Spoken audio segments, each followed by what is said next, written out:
Biggest short and long-term threats to the Houston Texans when it comes to reaching their ultimate goals. Are we looking in the wrong places? And while we were laughing, should we have been shivering? Let's go inside the locker room. Yeah. It's locker room, YouTube. You know what it is. Let's get it. Hey, locker room. Yeah, we in the locker room. Texas talk. Yeah, you know what we about to do. Localized. Every angle's what we really do. We the source. We the pulse of the city too. Landlocked. Got the game in the headlock. Localized. So I'm watching this Jim Harbaugh press conference, and a lot of people are laughing. And it was entertaining. There were who knows how many viral moments. I think they're still getting some meat off of that viral bomb. But as I'm watching it, I'm looking at it a little bit differently. I'm not as amused. I'm looking at it through the localized lenses, as we do here in the locker room. Number one source for Texans daily digital content. I'm Landry Locker. You can hear me Monday through Friday, 10 to 2 Central, Sports Radio 610, and the Odyssey app.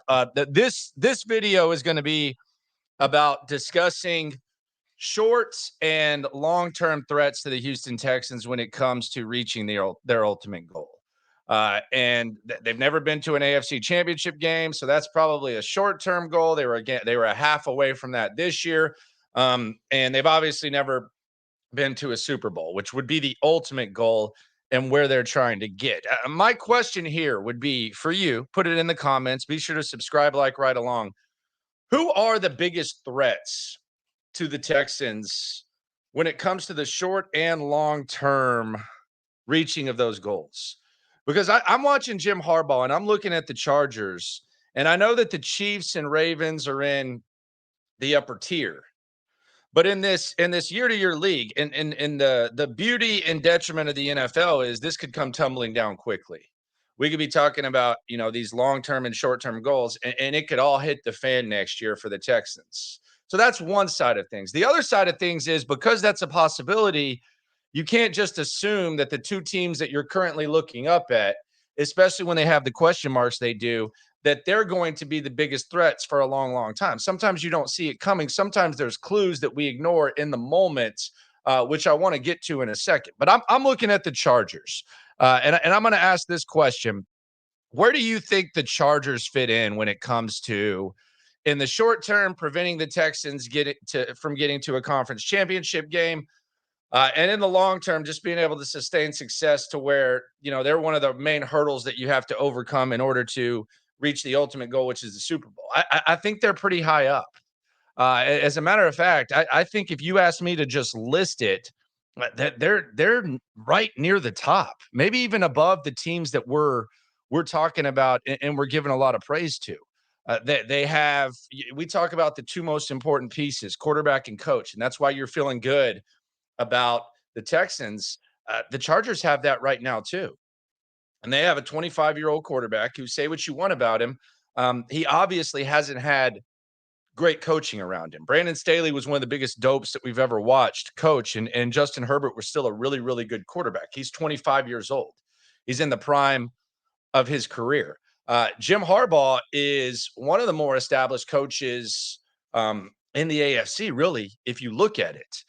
In 4 seasons. And you can put John Harbaugh, Andy Reid up there. But then if we just go around the rest of the AFC, I'm trying to think on the go, there aren't too many really in the entire NFL that have done what he's done. And he did so in a 4-year period.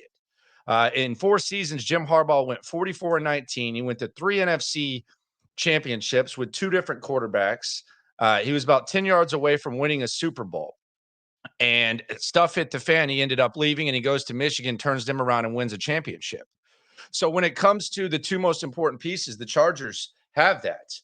Something else that they have that I think puts them above the potential second tiers trying to get up to that top tier is they have a top 5 pick in the draft.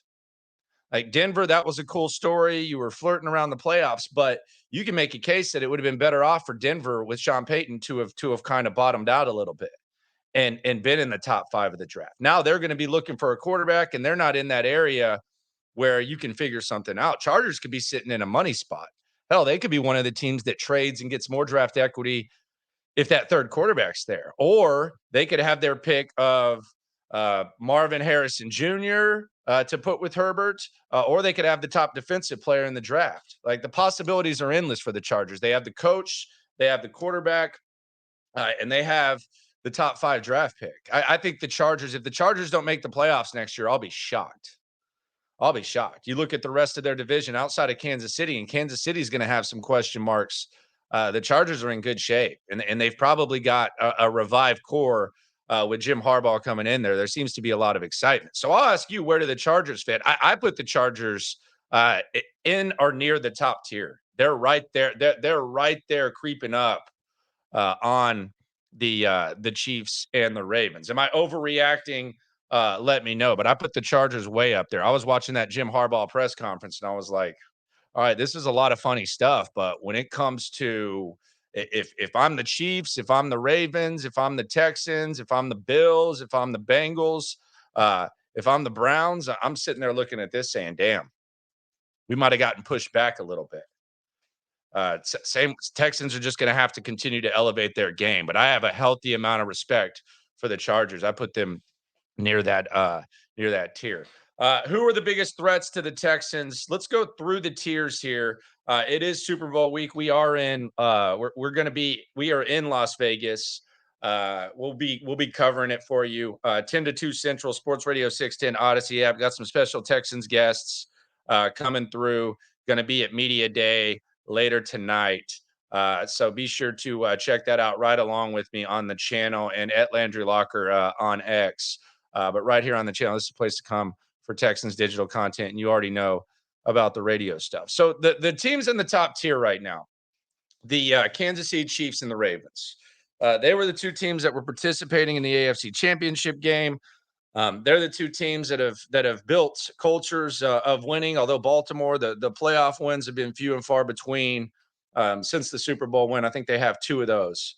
The Chiefs, what they've done from 2018 to now, I think it's commendable. They've been able to completely reinvent themselves. They went from a track team to a wrestling team. Their defense doesn't get enough credit. They have Patrick Mahomes, who he might not put together the resume that Tom Brady has that puts him up here when it comes to GOAT talk. But if you asked me, Patrick Mahomes at his best or Tom Brady at his best, put the situations aside, I would probably take Mahomes. That's just me. Will he end up being the GOAT? Got to do a lot of other things. You got to sustain. Tom Brady has put it such to where you have to be elite like Mahomes and Brady have up to this point, and then you have to sustain it for a long time. That's just kind of how he set that up. But the Chiefs and Ravens have pretty decent question marks when it comes to the unknown, when it comes to the future of their football teams. The Ravens have an array of free agents, veteran free agents.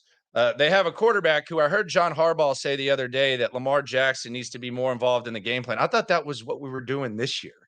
So it kind of seems like the goalpost is being moved there. He needs to be more involved. I kind of thought that was what the whole sales pitch was this year when he was MVP. But they're going to lose some key pieces. It goes without saying. They still have problems when it comes to the offensive weapons. The defense, they're going to lose guys, although they do have the ability, the uncanny ability to draft elite players. So you got to give them a little bit of a nod there. But there are question marks when it comes to Lamar Jackson and how he performs in the postseason, along with losing some of the old core. But hell, you go back to the draft where the Texans ended up with Kenyon Green and Jalen Petrie. In between those picks, in between the Kenyon Green, Jalen Petrie picks, the Ravens ended up with Kyle Hamilton and Tyler Linderbaum. So that goes without saying that the Ravens, that they're able to reload. So you got to give them the benefit of the doubt, but there are some question marks, and their unknowns are not reasons for optimism. They're just reasons for unknown. The Kansas City Chiefs, 2 of their 3 best players are going to be free agents. Chris Jones is going to be a free agent. He's 30. He wants to get paid. And Travis Kelce is not going to be a free agent, but he is 34 years old. He's obviously got a life set up for him after football. I don't think he's ever dated Taylor Swift during an off season, so who knows what that's like. I'm sure it's not like stress free. I'm sure there's times where it's stress free, but there's probably a lot going on there. And eventually, I would say in the next few years, we're probably going to see Travis Kelce retire and set up a nice life for himself afterwards. We've never seen and this is going with the longish term. We've never seen Patrick Mahomes without Travis Kelce. Now, I think Patrick Mahomes is going to be one of the best quarterbacks no matter what. I'm not sitting here saying that he's going to fall off a cliff, but there's talk about, well, look what the Chiefs did without Tyreek Hill, and look what they were able to do, and they've been able to reinvent themselves, and Patrick Mahomes just finds ways to win. He's had the best tight end of all time, arguably, to throw to. I mean, what does Patrick Mahomes look like when he doesn't have that? It's a hell of a security blanket. I mean, the guy's breaking Jerry Rice's records right now. We thought that would never be done. So that's an unknown there for the Chiefs.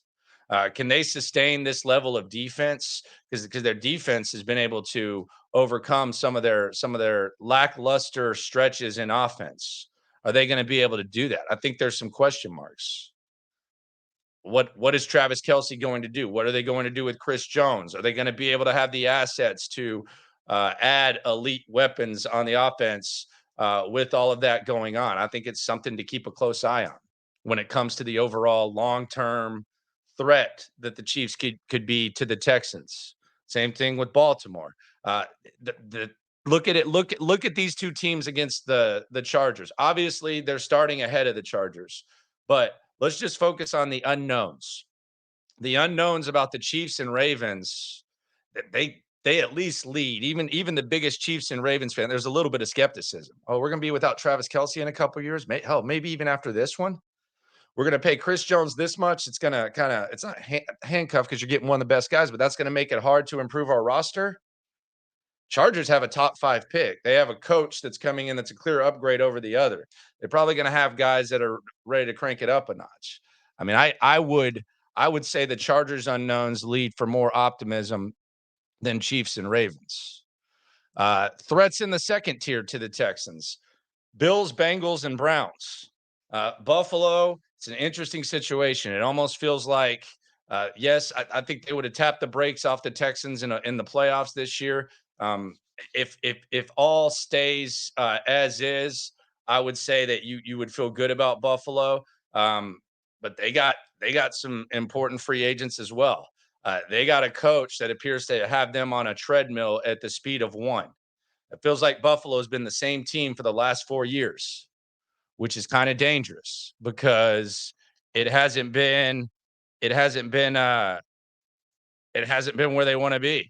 Missed field goal here, missed field goal there. I know we're talking about all that. Gabe Davis, they got to figure out what they want to do with Gabe Davis. Buffalo, don't expect them to fall off a cliff. They still have one of the best quarterbacks in the league, but there's some uncertainty there. Right? We could see Buffalo next year looking for a new coach. Cincinnati, they're going to lose T. Higgins. They got some other key free agents. Joe Burrow needs to be able to stay healthy. If Joe Burrow had stayed healthy this year and he'd been healthy, and let's be real, he was never healthy this year, maybe Cincinnati's able to get into the playoffs, and we know that Burrow can flip the switch. But we've seen 2 seasons where Joe Burrow couldn't stay healthy. That's almost half of his time in the NFL. Can he stay healthy? They're one of the biggest assets that the Bengals have had is they've had one of the best receiver duos in the league. Does T. Higgins stay there? So that goes back to the unknowns leading to skepticism. Cleveland, you're going to get Nick Chubb back. Who knows what he looks like? Deshaun Watson's coming back off of shoulder surgery. Let's just be honest. He's been a disaster in his time there. He hasn't been that good. New system, new offensive system. How's Deshaun going to do with that? What's it going to look like? Reason for skepticism there. When it comes to the Browns, where do Miami and the Jets fit in? I think at the optimistic POV from the Jets, let's say Aaron Rodgers comes in, he flips the switch, he looks great at age 40. Then in the short term, that team's a threat. They have a good defense, really good defense when healthy. They have one of the best young receivers and running backs in the league, and Breece Hall and Garrett Wilson. They're probably going to fill those holes a little bit. This is again, if Aaron Rodgers comes in as elite, they could be great. They could be a threat. They could be a Super Bowl contender. But after that, what? How much longer is Aaron Rodgers going to play? So in the short term, maybe the Jets are a threat. Who knows? Maybe Aaron Rodgers comes out and looks washed. But in the long term, you're going to be in the situation where you're looking for a quarterback. Miami, when healthy, one of the best offenses in the NFL. You got speed with Waddle and Tyreek Hill. The defense, a little bit inconsistent. You're bringing in a new defensive coordinator. Tua, who knows what he looks like? I think Tua right now is in that Kirk Cousins range, which I don't know that makes you like a huge threat to getting to an AFC championship game or winning a Super Bowl. I like Kirk Cousins. I think he's done well for himself, but Miami's going to have to decide, how do we want to pay this guy? Do we want to make him one of the highest paid quarterbacks in the league? How does that look? Miami's in an interesting spot. How much of a threat do you think they are when it comes to long term? Let's stay in the division, the AFC South. You have the Jags with Trevor Lawrence. What are they? They were supposed to take this next step this year. They completely collapsed. The defense is still really good. They got to figure out what they're going to do with Josh Allen. They're probably going to pay him. By the way, if they had taken Aiden Hutchinson, I think we might be talking about them in the Super Bowl.